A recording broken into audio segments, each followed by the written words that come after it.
Let's continue interpreting Sam Tatam's book, Evolutionary Ideas. This is part 7 of the interpretation. Let's start with a real case. Houston Airport once received numerous complaints from passengers about slow baggage retrieval, stating that it took a long time to get their luggage at the baggage carousel after disembarking the plane. The airport made various efforts to improve the luggage handling process, investing maximum effort to reduce luggage arrival time by 8 minutes. However, passengers remained dissatisfied, and complaints persisted. Later, someone had a revelation. Passengers from certain flights took only 1 minute to walk from the plane's exit to the baggage carousel. So, regardless of optimization efforts, they spent most of their time waiting for luggage. The airport came up with a brilliant solution. They rearranged the location of the plane exits and baggage carousels, maintaining the same luggage arrival time but requiring passengers to walk a longer distance to reach the baggage carousel. As a result, the waiting time for passengers significantly decreased. And the complaints vanished. Doesn't this story resemble the Chinese fable of 朝三暮四? In reality, the total time spent did not change, but the passenger's subjective experience improved significantly. The underlying principle here is that experience is subjective. Our perception of time is highly subjective. The theme of this discussion is how to enhance the experience without changing the actual duration. Let's start with a fundamental theory from the renowned Daniel Kahneman. Humans have two selves. The experiencing self, which lives in the present and evaluates the current moment's feelings, and the remembering self, responsible for creating stories and storing memories of experiences. As discussed in our interpretation of Don't Trust Your Gut, the happiness felt during an experience differs from the happiness recalled afterward. Kahneman's theory is straightforward. Your post-experience evaluation is entirely determined by the remembering self. Your decisions will be based on the story it tells. When you receive a service, the actual experience during the process is less critical.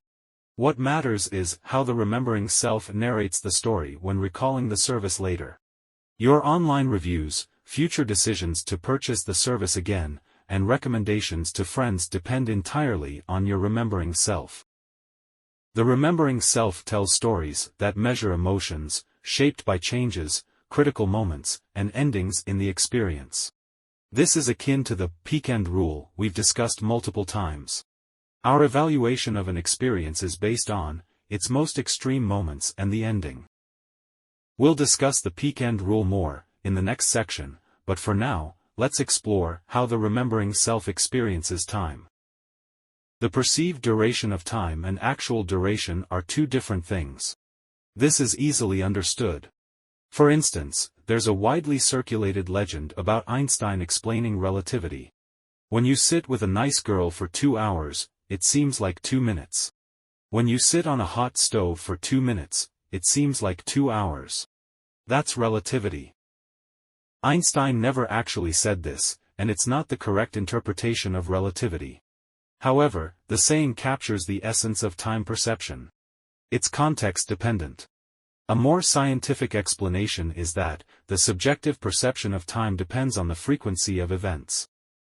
For example, imagine a mechanical clock with a second hand ticking. To a turtle, the movement of the second hand appears twice as fast as it does to us humans. If you could experience the world from the turtle's perspective, the second hand would seem to move, like a fast-forwarded video. This happens because the turtle's actions are slow, making everything appear in fast motion, creating a sense that time is flowing rapidly.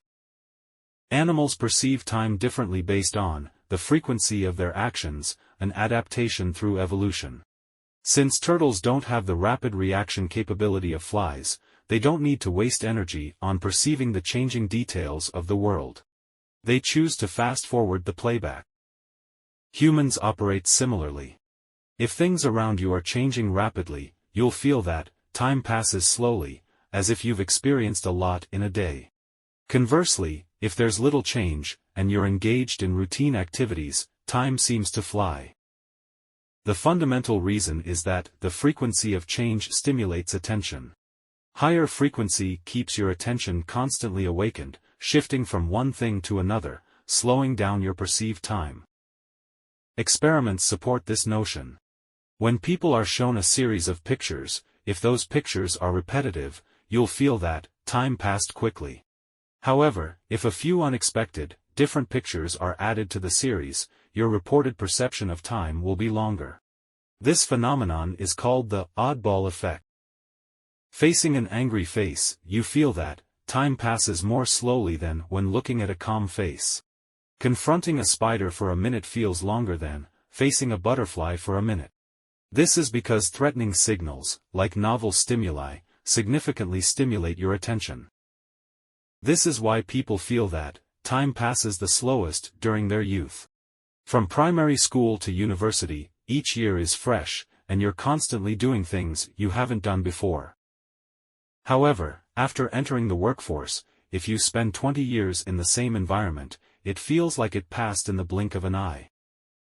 But even in adulthood, if you experience significant ups and downs in a season, you may exclaim how long that period felt. However, most of the time, we follow a routine at work, day in and day out, and before we know it, our hair turns gray. Consider the recent AI wave.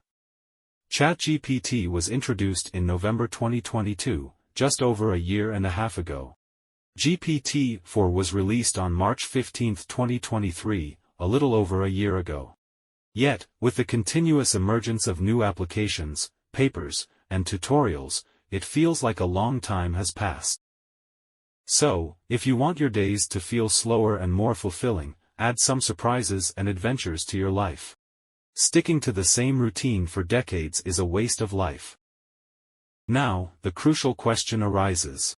When you're standing at the baggage claim waiting for your luggage, does time feel faster or slower? In theory, in an unchanging environment, with nothing to do, time should feel faster because you're idle. However, it's not the case. Another mechanism is at play. When you're doing something routine, you might feel time passes quickly because at least you have something to do, and your attention has a place. But when you have nothing to do, just waiting and feeling bored, you're actually in a state of high excitement on a physiological level. The brain can't stand boredom and commands you to find something to do. Your attention is continuously being awakened, but since there's nothing to occupy it, you start daydreaming, as if you've experienced a lot, and you feel pressure. It's very uncomfortable. This period not only doesn't feel fast but also seems particularly long. This is probably why Kevin Kelly said, when you make people wait, they start thinking about all your faults. Statistics show that when queuing, you tend to overestimate time by 1/3. If you're waiting for a bus to work, and it's delayed by 1 minute, your feeling is equivalent to sitting on the bus for 2 or 3 minutes for each minute of delay. In a cafe, the time you feel while waiting for the bill is longer than the actual time spent drinking coffee. Waiting makes time feel slow, and perceived waiting time is a better predictor of customer satisfaction than actual wait time, so we must improve the waiting experience. The solution is intuitive. Don't let customers wait idly. Give them something to distract themselves, immerse their attention, and avoid constant changes. The earliest waiting design appeared in the 1950s when a mirror was placed in elevators, allowing people to see themselves going up and down, preventing boredom. Modern waiting time design experts include Disneyland. When you visit Disneyland, you'll likely notice that most of your time is spent waiting in lines for attractions. Some popular rides have waiting times exceeding 2 hours. Just hearing this number might make you wonder who would still want to go to Disneyland. Therefore, Disneyland had to address the issue of the queuing experience. The approach was to turn waiting into a kind of game.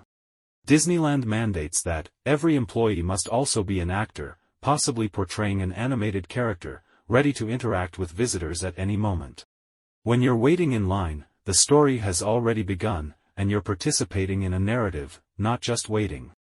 Disneyland also designs the queue routes beautifully, making you feel like you're already in the scene. This visually shortens the perceived length of the line. By turning waiting into a part of the park experience, injecting entertainment value, and making it more enjoyable, the time doesn't feel as uncomfortable. Similarly, Eurostar, the high-speed railway in Europe, has transformed the travel experience. It has a segment that passes through the underwater tunnel of the English Channel, where there's no scenery outside, and passengers sit idle. In 2017, Eurostar introduced a project called Eurostar Odyssey. Passengers wear virtual reality glasses, and the train instantly becomes a journey through the underwater world. You can admire the underwater scenery and play a game at the same time. This rule is about turning idle time into occupied time, improving the experience without changing the duration. Of course, now that everyone has smartphones to play with, our tolerance for waiting has probably increased. I remember a few years ago, during protests by the Tea Party in Washington, the government found an effective way to pacify the protesters' emotions: providing free Wi-Fi. In summary, modern consumers are buying experiences, and the key to business lies in the experience, with memories being the crucial element. People don't care much about objective facts. They care more about subjective feelings. That concludes this section. In the next part, we'll talk about experience design studies. If you feel there is value in this, please like, subscribe to this channel, and leave your thoughts or suggestions in the comments section. Let's grow together and read more good books.